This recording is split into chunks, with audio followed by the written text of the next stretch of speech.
नूरपुर एक खूबसूरत मगर साधारण गांव था। यहाँ के लोग सादगी से भरी जिंदगी बिताते थे, लेकिन जो चीज इस गांव को सबसे खास बनाती थी वो था रहीम खान का नेक दिल और ईमानदार स्वभाव। रहीम खान एक छोटे किसान थे। उनकी जमीन बहुत बड़ी नहीं थी, लेकिन जो भी अनाज उगता था उसमें बरकत होती थी। वे अपने खेतों में हल जोतते वक्त हमेशा कहते, या अल्लाह, मेरी मेहनत में बरकत दे और मेरा रिज़्क हलाल कर। गांव में जब भी कोई परेशान होता तो सबसे पहले वही उसकी मदद करने को तैयार होते। चाहे किसी के घर अनाज न हो, किसी की बेटी की शादी हो या कोई बीमार हो, रहीम खान हमेशा मदद के लिए आगे रहते। लेकिन उनकी यह आदत उन्हें कभी कभी मुश्किलों में भी डाल देती। लोग उनसे उधार मांगते और चुकाते नहीं थे, फिर भी उन्होंने कभी किसी से शिकवा नहीं किया। उनकी बीवी फातिमा बीबी भी नेकदिल औरत थीं। वे घर में सादगी से रहतीं और अपने 3 बच्चों की परवरिश इस्लामी तालीम के मुताबिक करतीं। सबसे बड़े बेटे यूसुफ को खास तौर पर वह इस्लाम के तौर तरीकों पर चलने की सीख देती। यूसुफ एक फर्माबरदार और मेहनती लड़का था। वह सुबह उठकर खेतों में अपने अब्बा की मदद करता, फिर स्कूल जाता और शाम को मदरसे में कुरान पढ़ता। वह बहुत कम बोलता, लेकिन जब भी बोलता तो उसकी बातें हमेशा अक्लमंदी भरी होती। एक दिन उसके अब्बा ने उससे पूछा, बेटा, अगर तुम्हारे पास बहुत सारा पैसा आ जाए तो तुम क्या करोगे? यूसुफ ने जवाब दिया, अब्बा, मैं सबसे पहले उन लोगों की मदद करूंगा जिनके पास कुछ नहीं है, जैसे आप करते हैं। रहीम खान ने मुस्कुराकर कहा, शाबाश बेटा, यही सोच तुझे कभी हारने नहीं देगी। लेकिन यह खुशी ज्यादा दिन तक नहीं रहने वाली थी। जल्द ही ऐसा इम्तिहान आने वाला था जो रहीम खान के सब्र और यूसुफ के इरादों को परखने वाला था। एक दिन सुबह सुबह जब सूरज की पहली किरणें खेतों पर पड़ रही थीं, तो गांव में अचानक शोर मच गया। टिड्डियां आ गईं, टिड्डियां आ गईं। रहीम खान और यूसुफ भागकर खेतों की ओर गए। उन्होंने देखा कि लाखों टिड्डियां उनकी मेहनत से उगाई गई फसल को खा रही थीं। कुछ ही घंटों में खेत बंजर हो गया। रहीम खान ने यह मंजर देखा और कहा, या अल्लाह, यह कैसी आजमाइश है। लेकिन फिर उन्होंने सब्र किया और अपने बेटे से कहा, बेटा, यह दुनिया इम्तिहानों से भरी है। हम अब भी शुक्र करेंगे, क्योंकि जब तक जिंदगी है तब तक मेहनत का दरवाजा बंद नहीं होगा।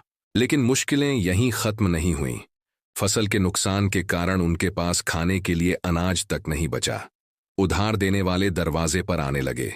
रहीम खान ने हिम्मत नहीं हारी, लेकिन इस सदमे से उनकी तबीयत बिगड़ गई। गांव के हकीम ने बताया कि उन्हें गंभीर बीमारी हो गई है और अगर सही इलाज न हुआ तो हालत और बिगड़ सकती है। घर में पहले ही पैसे नहीं थे, इलाज कहां से करवाते? यूसुफ ने पहली बार अपने आप को मजबूर महसूस किया। उसने अपनी मां को रोते देखा, अपनी बहनों को भूखे सोते देखा।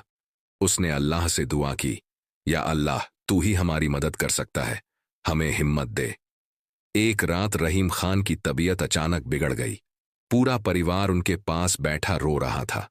उन्होंने आखिरी बार अपने बेटे का हाथ पकड़ा और कहा, यूसुफ, अब तू ही इस घर का सहारा है।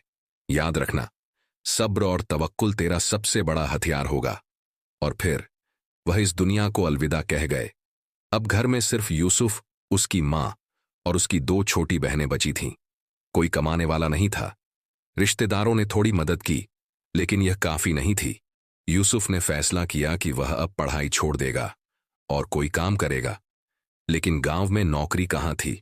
उसने खेतों में मजदूरी की, लेकिन यह बहुत कम पैसे थे। फिर उसने एक बड़ा फैसला किया। वह शहर जाएगा, काम करेगा और अपनी मां और बहनों के लिए बेहतर जिंदगी बनाएगा। मां ने यह सुना तो उनकी आंखों में आंसू आ गए। बेटा, तू हमें छोड़कर कैसे जाएगा? यूसुफ ने मां के हाथ चूमे और कहा, अम्मी, मैं आपको छोड़कर नहीं जा रहा, बल्कि आपके लिए जा रहा हूं। जब तक हालात ठीक नहीं हो जाते मुझे सब्र करना होगा।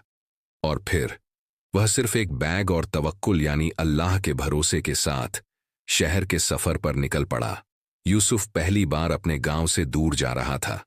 वह एक छोटी सी गठरी में कपड़े, मां की दी हुई कुरान शरीफ और थोड़े से पैसे लेकर निकला था। जब वह बस में बैठा तो उसकी आंखों में आंसू थे, लेकिन दिल में उम्मीद भी थी। शहर पहुंचकर उसे एकदम अजनबी दुनिया का सामना करना पड़ा। ऊंची इमारतें, तेज भागती गाड़ियां और बेपरवाह लोग।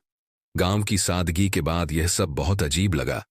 यूसुफ को उम्मीद थी कि उसे जल्दी ही कोई काम मिल जाएगा, लेकिन ऐसा नहीं हुआ। उसने कई दुकानों और होटलों पर काम के लिए पूछा, लेकिन हर जगह से यही जवाब मिला, अभी कोई जगह खाली नहीं है। उसके पास जो थोड़े पैसे थे वे भी धीरे धीरे खत्म होने लगे। एक दिन जब जेब में कुछ भी नहीं बचा तो उसे भूखा ही रात गुजारनी पड़ी। वह एक मस्जिद में जाकर सो गया। उस रात उसने अल्लाह से रो रो कर दुआ की, या अल्लाह, मैं अपनी माँ और बहनों के लिए यहाँ आया हूँ, मुझे कोई राह दिखा दे। अगली सुबह जब वह मस्जिद से बाहर निकला तो उसने देखा कि एक होटल का मालिक अपने वेटर को डांट रहा था।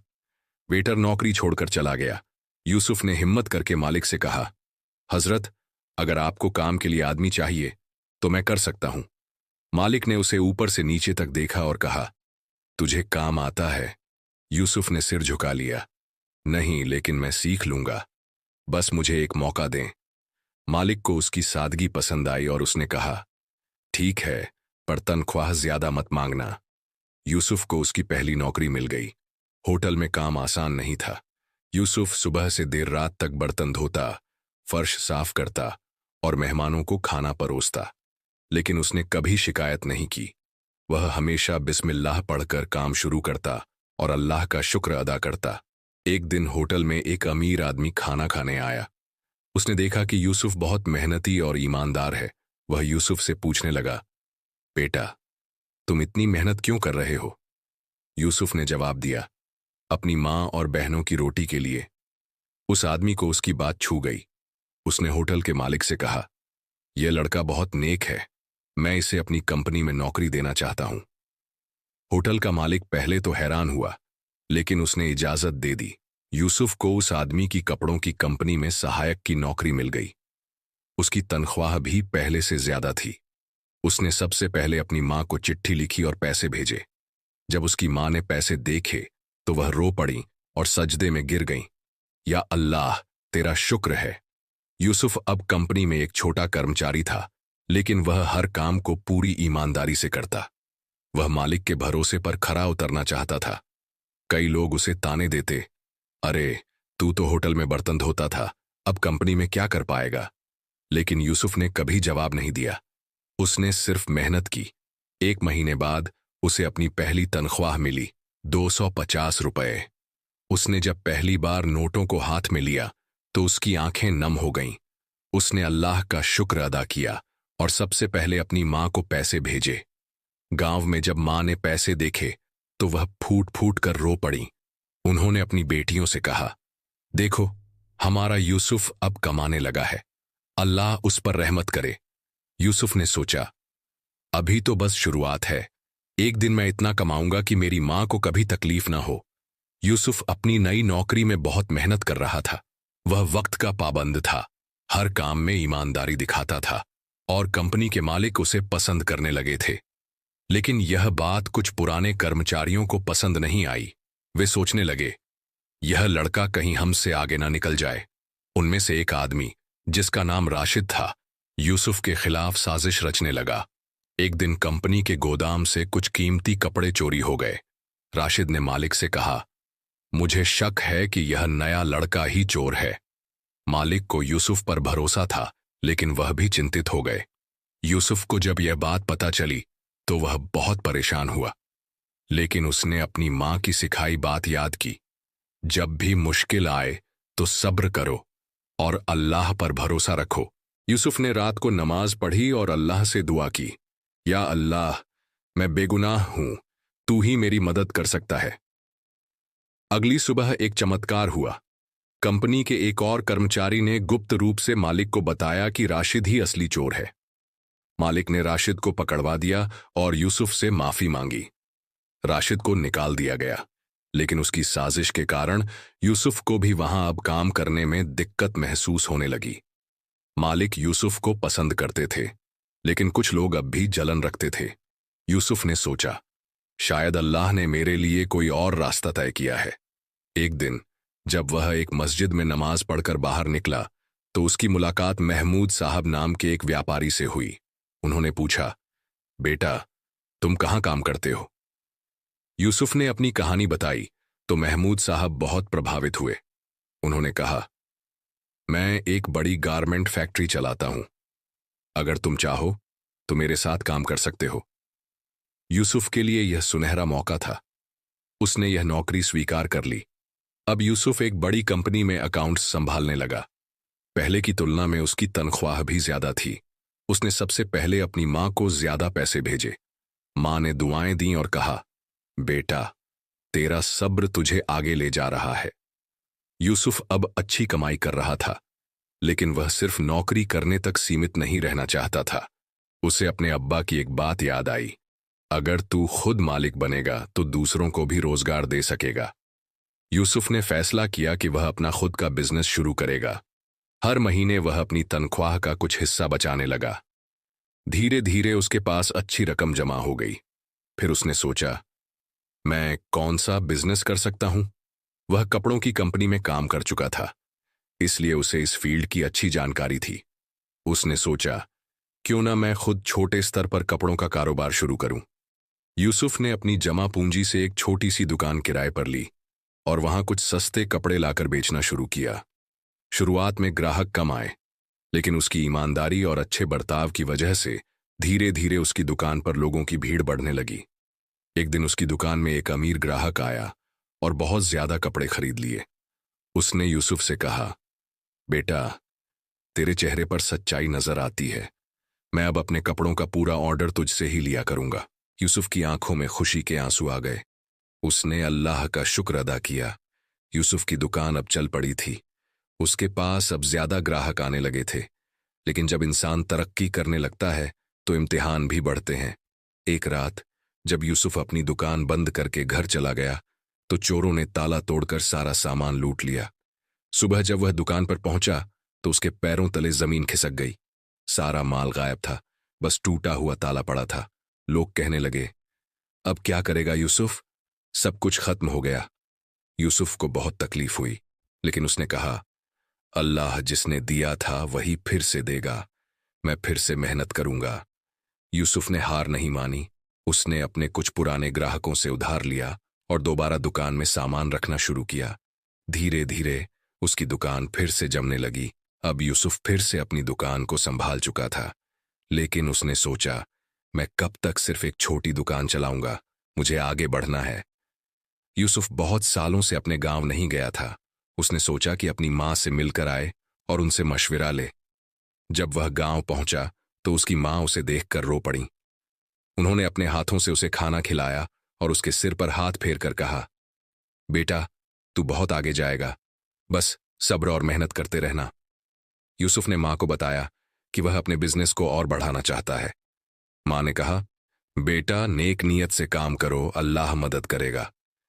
यूसुफ ने फैसला किया कि अब वह केवल दुकान पर नहीं बैठेगा, बल्कि शहर के बड़े बाजारों से माल खरीद कर बेचेगा। इससे उसका मुनाफा बढ़ने लगा। अब यूसुफ का बिजनेस तेजी से बढ़ने लगा था। उसकी दुकान पर ग्राहकों की भीड़ लगी रहती थी, लेकिन जैसे जैसे वह तरक्की कर रहा था, कुछ लोगों को जलन होने लगी। एक दिन कुछ दुकानदारों ने मिलकर अफवाह फैला दी कि यूसुफ के कपड़े नकली हैं और वह ग्राहकों को धोखा दे रहा है। यूसुफ को जब यह पता चला तो वह बहुत दुखी हुआ, लेकिन उसने फैसला किया कि वह सब्र करेगा और सच्चाई से काम करेगा। उसने अपने ग्राहकों से कहा, आप मेरे यहां से कपड़े खरीदें और अगर आपको एक भी चीज नकली मिले तो मैं आपको पूरा पैसा वापस दूंगा। धीरे धीरे लोगों को सच्चाई समझ में आने लगी। वे जान गए कि यूसुफ कभी बेईमानी नहीं कर सकता।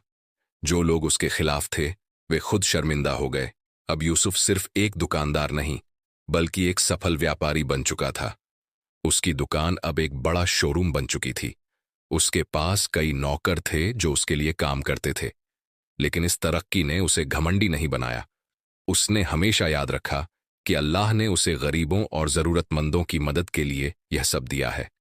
यूसुफ ने तय किया कि अब वह हर महीने अपनी कमाई का एक हिस्सा गरीबों और अनाथों की मदद के लिए देगा।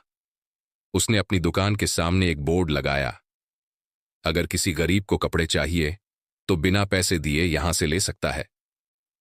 लोग यह देखकर बहुत प्रभावित हुए। एक दिन एक बूढ़ी अम्मा उसकी दुकान पर आई। उन्होंने कहा, बेटा, मेरे पास पैसे नहीं हैं, लेकिन ठंड में मेरे लिए कोई गर्म कपड़ा दे सकता है? यूसुफ ने खुद अपने हाथों से उन्हें एक अच्छी चादर दी और कहा, अम्मा, यह आपका हक है। अल्लाह ने मुझे इसी काम के लिए यहां रखा है। अम्मा की आंखों में आंसू आ गए। उन्होंने दुआ देते हुए कहा, बेटा, अल्लाह तुझे कभी मुसीबत में ना डाले। यूसुफ को हमेशा अपनी मां की तकलीफें याद थीं। वह जानता था कि गांव में उनका घर बहुत पुराना और टूटा फूटा था।